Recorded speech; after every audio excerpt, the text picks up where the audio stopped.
The collected teachings of Māgha Pūjā. From the February 19, 2019 talk, Māgha Pūjā. Today is Māgha Pūjā Day.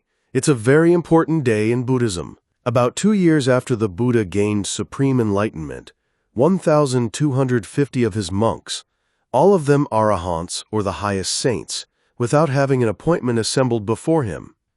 On that day, the Buddha gave an admonition that is very important. It is the essence of Buddhism, and it can be summarized in 3 short phrases. 1. Avoid all kinds of unwholesome actions. 2. Try to cultivate good things completely.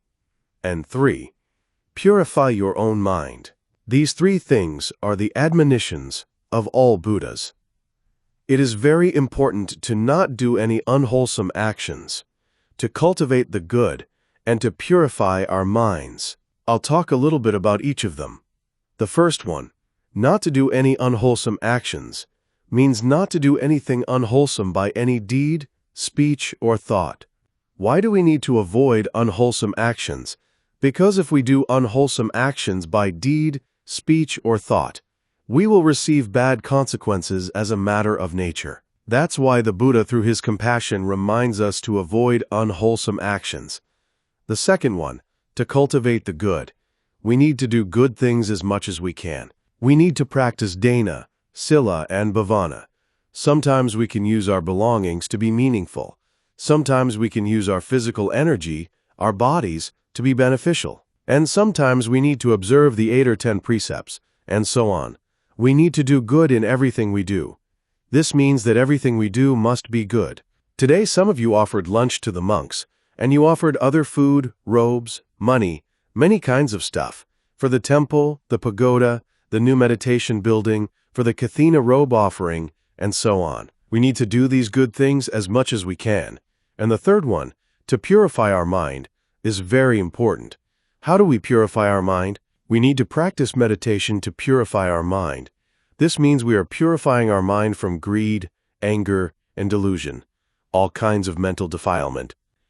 Without practicing meditation, our minds are always thinking about something and wandering a lot.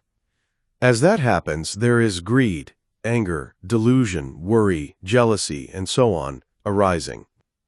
When we practice meditation, we use our effort to try to be mindful, to concentrate our mind on our object of meditation, and then 350, just practice.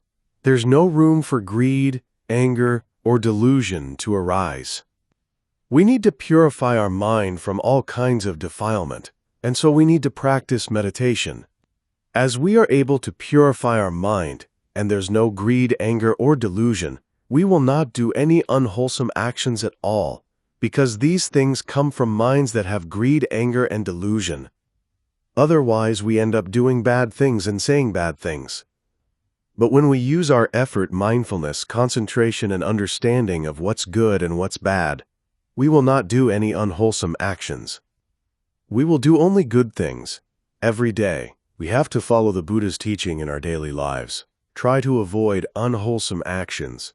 Do good things as much as we can, and every day we need to purify our mind little by little. Gradually, we'll be able to purify our mind completely. That's why we are Buddhists. Think about these 3 things in your daily lives. If you do no unwholesome actions, do good things, and practice meditation to purify your mind, you won't have anything to worry about.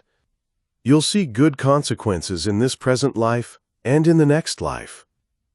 I'd like all of you to follow the Buddha's teaching by avoiding unwholesome actions, cultivating good things, and purifying your mind. May all of you be able to be free from greed, anger, and delusion, and attain nibbana in this life. 351.